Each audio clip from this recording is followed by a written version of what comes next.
प्यारे बच्चों, पिछले लेक्चर में हमने इनवर्स ट्रिग्नोमेट्रिक फंक्शंस की आइडेंटिटीज पढ़ी थी।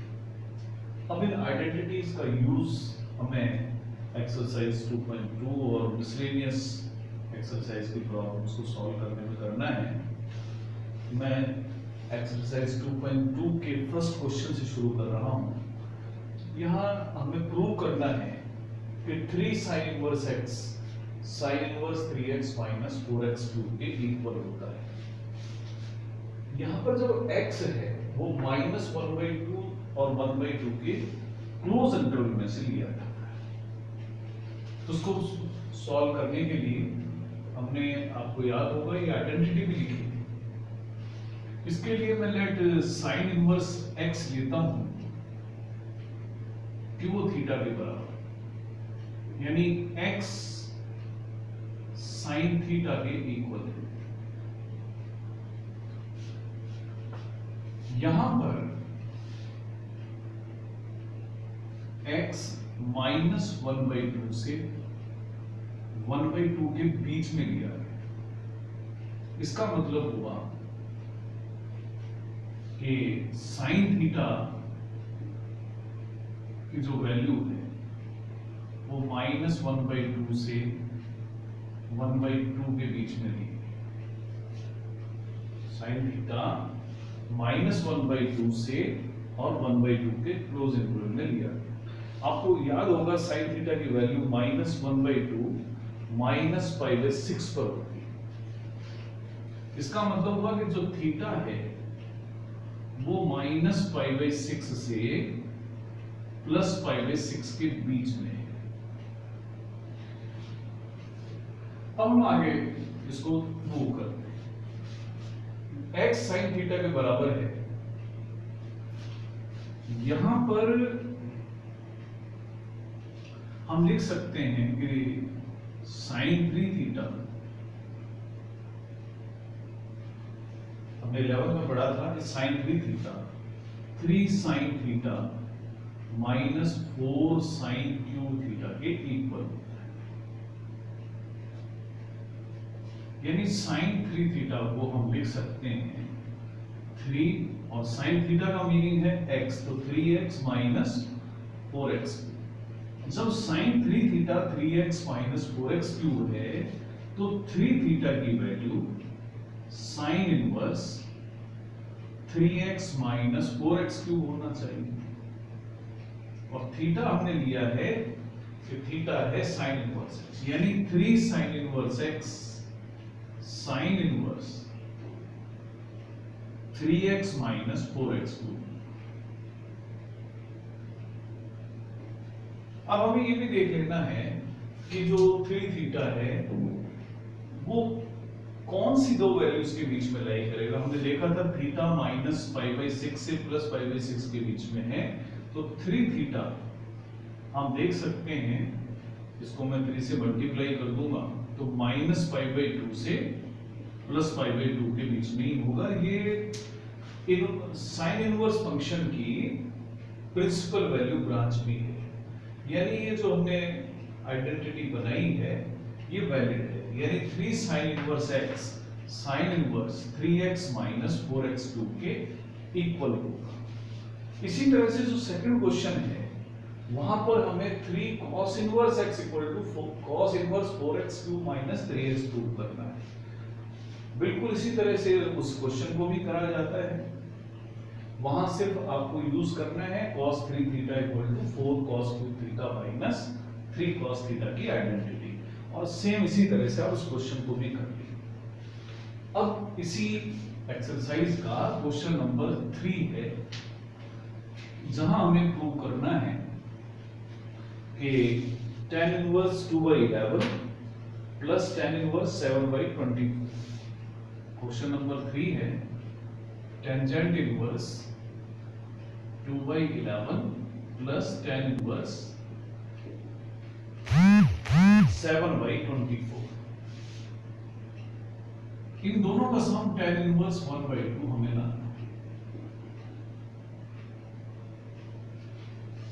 जैसा कि हम देख रहे हैं tan इनवर्स के दो एंगल्स को हमें ऐड करना है और ये आइडेंटिटी भी हमने पढ़ी थी, तो हम उस आइडेंटिटी का यूज करेंगे। हमने आइडेंटिटी पढ़ी थी कि tan inverse x plus tan inverse y इनका sum tangent inverse x plus y और 1 माइनस एक्स वाई के बराबर। यहां हमें ये ध्यान रखना है कि x इंटू वाई का जो प्रोडक्ट है x इंटू वाई वो हमेशा 1 से कम होना चाहिए। यहाँ पर x की वैल्यू 2y11 है और y की वैल्यू 7y24 है और x और y का प्रोडक्ट अगर हम करेंगे तो 14/11 इंटू 24 आएगा जो x की वैल्यू। तो नेचुरली आप देख सकते हैं कि ये जो एक्सप्रेशन है 1 से 2 कम ही आएगा, इसलिए ये फॉर्मूला वैलिड है यहां पर। तो यूजिंग इन LHS में इस आइडेंटिटी को यूज करते हैं। तो LHS होगा tan इनवर्स x का मीनिंग होगा 2/11, y का मतलब 7/24 अपॉन 1 माइनस 2/11 इंटू 7/24। हम इनको सॉल्व करें तो tan इनवर्स, अब अगर मैं एलसीएम की बात करूं तो ऊपर एलसीएम आएगा 11 इंटू 24, इतना आएगा, उसको हमें मल्टीप्लाई करके देखने की जरूरत भी नहीं। तो ऊपर हम लिखेंगे 2 इंटू 24 यानी 48 प्लस 7 इंटू 11 यानी 77। नीचे भी एलसीएम 11 गुणा 24, 11 को 24 से गुणा करते हैं 264 आता है, तो 264 माइनस 14। जब हम इसको सॉल्व करेंगे तो ये दोनों एलसीएम कैंसिल हो जाएंगे, तो हमारे पास बचेगा tan इनवर्स 48 और 77 को हम जोड़ देंगे 125 और 264 में से 14 को माइनस करेंगे तो 250, यानी जब सॉल्व करेंगे इन दोनों को 125 ऊपर है 250 नीचे है, तो सॉल्व करने पर मिलेगा tan इनवर्स 1/2। यही हमारा राइट साइड है। तो केवल हमें कैलकुलेशन करनी है, जो आइडेंटिटी है वो अप्लाई करें, तो इस क्वेश्चन को करने में कोई दिक्कत नहीं। अगला क्वेश्चन 4th क्वेश्चन है, जहां हमें प्रूव करना है कि 2 tan इनवर्स, क्वेश्चन नंबर 4 है 2 टेंजेंट इनवर्स 1/2 प्लस दूसरा एंगल है tan इनवर्स 1/7, और हमें प्रूव करना है टेंजेंट इनवर्स 31/17 के बराबर। इसके लिए लेफ्ट साइड से ही हम शुरू करेंगे, लेकिन लेफ्ट साइड में 2 इंटू tan इनवर्स x का यूज हो रहा है। अब इसको सॉल्व करने के दो तरीके हैं, या तो 2 tan इनवर्स x को मैं दो बार लिखूं, tan inverse x plus tan inverse x, उस स्थिति में मेरे पास 3 tan इनवर्स x के एक्सप्रेशन हो जाएंगे। 2 पर एक बार फॉर्मूला यूज करेंगे, वो रिजल्ट आएगा, उसके बाद एक नया tan इनवर्स बनेगा, उसको दूसरे के साथ अप्लाई करेंगे, फिर इस आइडेंटिटी तक पहुंचे। या फिर हम ये फॉर्मूला भी यूज कर सकते हैं कि 2 tan inverse x equal to tangent inverse 2x upon 1 minus x square.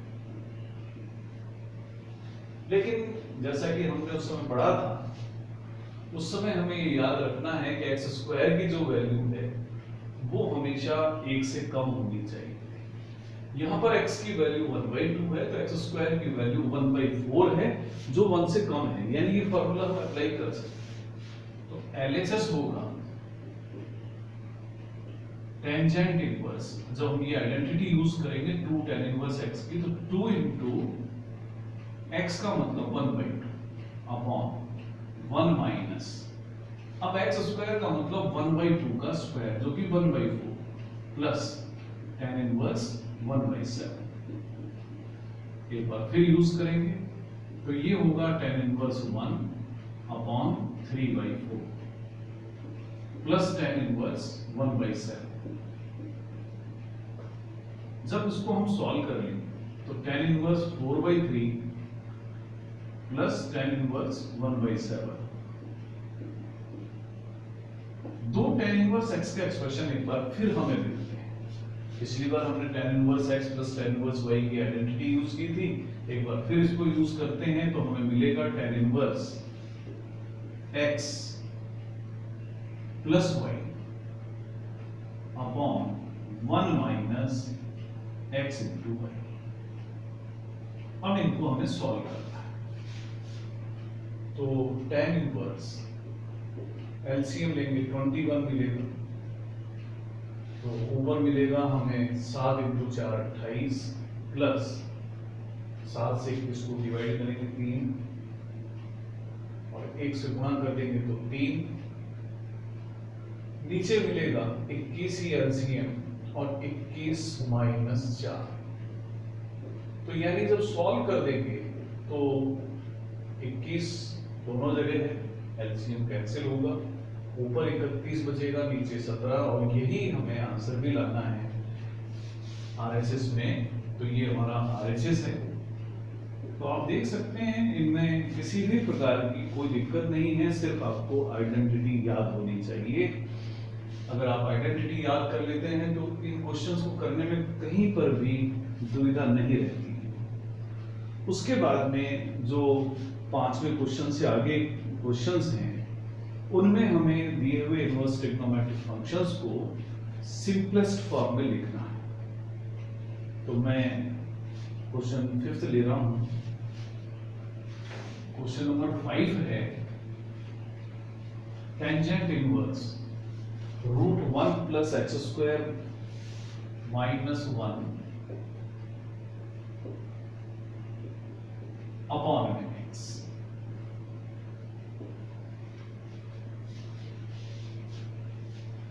तो इसको हमें जितना सिंपलेस्ट फॉर्म में हो सके उतना सिंपलेस्ट फॉर्म में लेना है। इनको सिंपलेस्ट फॉर्म में लिखने के लिए आप एक बार याद रखें कि इन एक्सप्रेशंस में जो x की वैल्यू है उन्हें सब्स्टिट्यूट करना होता है कुछ ऐसे ट्रिग्नोमेट्रिक फंक्शंस के साथ में जो सिंपलीफाई होने के बाद में कोई आइडेंटिटी बना दे। जैसे यहां पर अगर मैं x की जगह टेंजेंट थीटा यूज करता हूं तो यहां कोई ना कोई आइडेंटिटी बन जाएगी जो tan थीटा को इन्वॉल्व करती है। हालांकि हम x की जगह cot थीटा का भी इस्तेमाल कर सकते हैं, लेकिन x की जगह में ना sin थीटा यूज करता हूं, ना cos थीटा यूज कर सकता हूं, ना secant और cosecant थीटा यूज कर सकता हूं, क्योंकि यहां पर केवल x के साथ tan थीटा ही कोई आइडेंटिटी बना सकता है। तो इसके लिए मैं x की जगह टेंजेंट थीटा का इस्तेमाल करूं। जब x की जगह मैं टेंजेंट थीटा में लिख दूंगा तो इसका मतलब होगा कि थीटा tan इनवर्स x। बार बार हमें लिखना ना पड़े, इस एक्सप्रेशन का हम नाम दे देते हैं, मान लेते हैं ये y है, तो इसलिए हम y को लिखेंगे tangent inverse √1 plus tan square theta minus 1 upon tangent. यानी कि अब आप पढ़ चुके हैं 11th में कि 1 प्लस tan स्क्वायर थीटा का मतलब secant स्क्वायर थीटा, और जब आप स्क्वायर रूट से secant स्क्वायर थीटा को बाहर निकालेंगे तो मिलेगा secant theta minus 1 upon tangent theta. अब हमें इस एक्सप्रेशन को सॉल्व करना है और एक्सप्रेशन को सॉल्व करके इसको टेंजेंट थीटा की फॉर्म में लिखने की हम कोशिश करें। तो हम इसको लिख सकते हैं secant थीटा को 1 अपॉन cos थीटा माइनस, इसी तरह से टेंजेंट थीटा को भी हम लिख सकते हैं sin theta upon cos theta. जब हम आगे सॉल्व करेंगे तो हमें y इक्वल टू मिलेगा टेंजेंट इनवर्स cos थीटा, हम एलसीएम लेंगे तो हमें मिलेगा 1 माइनस cos थीटा इसी तरह से नीचे लिखा हुआ है sine theta upon cos theta.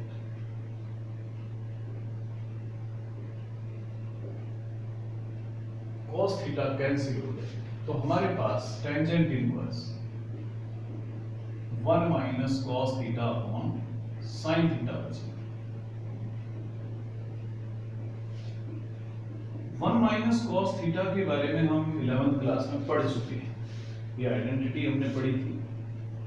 तो 1 माइनस कॉस थीटा आपने पढ़ा था 2 साइन स्क्वायर थीटा बाई 2। इसी तरह से साइन थीटा को भी हम लिख सकते हैं 2 sine theta by 2 into cos theta by 2 cancel हो जाएगा, साइन थीटा बाई 2 की पावर भी कैंसिल होगी, तो टेंजेंट इनवर्स ऊपर बचेगा सिर्फ साइन थीटा बाई 2 और नीचे बचेगा कॉस थीटा बाई 2। और आप जानते हैं sine x upon cos x tangent x होता है, तो ये बन गया tangent inverse tangent theta by. Tangent inverse tan x के बारे में हम पढ़ चुके हैं, tan inverse tan x x होता है, इसका मतलब y थीटा बाई 2, या आप इसको हाफ इंटू थीटा भी लिख सकते हैं, लेकिन थीटा की जो वैल्यू है वो tan इनवर्स x है। तो यानी ये जो एक्सप्रेशन है उसको अगर हम सिंपलेस्ट फॉर्म में लिखें तो 1/2 इंटू tan इनवर्स x लिख सकते हैं। तो ये इसकी सिंपलेस्ट फॉर्म है। तो हमें सिर्फ इतना करना है कि जो आइडेंटिटी या जो क्वेश्चन हमें दिया गया है वहां x की कोई ऐसी वैल्यू सब्स्टिट्यूट करनी है जो एक नई आइडेंटिटी बनाकर हमें दे दे। इसके बाद एक क्वेश्चन हम और ले रहे हैं, क्वेश्चन नंबर 6 है, उसमें भी टेंजेंट इनवर्स का ही क्वेश्चन है। ये tangent inverse 1 upon root x square minus 1।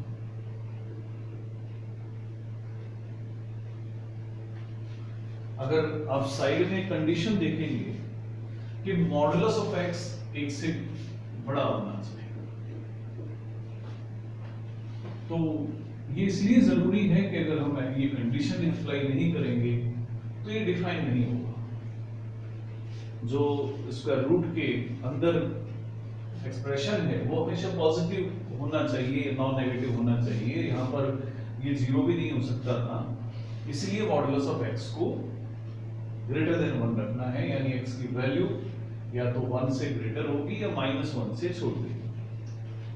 इसको भी हमें सिंपलेस्ट फॉर्म में रखना है और इसके लिए मुझे x की कोई वैल्यू सब्स्टिट्यूट करनी पड़ेगी। अगर मैं पिछले क्वेश्चन की तरह यहाँ पर tan थीटा रखूंगा x की जगह तो कोई आइडेंटिटी नहीं बनेगी। तो यहाँ आइडेंटिटी बनाने के लिए मैं x की जगह सीकेंट थीटा पुट करूँ, यानी जब जरूरत पड़ेगी तो थीटा का अर्थ होगा सीकेंट इनवर्स x, यानी y होगा tangent inverse 1 upon secant square theta -1। आप जानते हैं secant square theta -1 tan square theta होता है, जिसे हम 1 अपॉन tan थीटा लिख सकते हैं, यानी इसे tangent inverse 1 upon tan theta यानी cot थीटा लिख सकते हैं। लेकिन हमने जो आइडेंटिटीज पढ़ी हैं उनमें टेंजेंट इनवर्स के साथ टेंजेंट x ही होना चाहिए। तो हम कोशिश करेंगे कि ये जो एक्सप्रेशन है इसे टेंजेंट की टर्म में लिखें, तो मैं इसको टेंजेंट π/2 माइनस थीटा लिख सकता हूं। अब हमारे पास सिचुएशन है टेंजेंट इनवर्स टेंजेंट x, और टेंजेंट इनवर्स टेंजेंट x की वैल्यू x होती है, यानी y π/2 माइनस थीटा। थीटा की वैल्यू हम वापस पुट करेंगे तो थीटा की वैल्यू होगी सीकेंट इनवर्स x। तो यानी ये जो एक्सप्रेशन है इसकी जो सिंपलेस्ट फॉर्म है वो है π/2 माइनस सीकेंट इनवर्स x। आज के लिए हम इतने ही क्वेश्चन ले पाएंगे, इससे आगे वाले क्वेश्चंस के लिए हम अगले लेक्चर में क्वेश्चंस को शामिल करेंगे। लेकिन इस प्रकार के जो क्वेश्चंस हैं जो विशेष तौर से सिंपलेस्ट फॉर्म में हैं लिखने हैं, इस तरीके के आप बहुत सारे एग्जांपल्स अपनी बुक्स से कर सकते हैं। अपनी बुक्स में एग्जांपल्स मिलेंगे या दूसरी एडिशनल बुक्स के साथ भी आपको क्वेश्चंस मिल जाएंगे। बोर्ड के पुराने क्वेश्चन पेपर देखेंगे तो वहां भी आपको इस तरह के काफी क्वेश्चंस मिलेंगे। तो क्वेश्चंस को आप आज करेंगे, इससे आगे वाले क्वेश्चन हम अगले लेक्चर में लेंगे। धन्यवाद।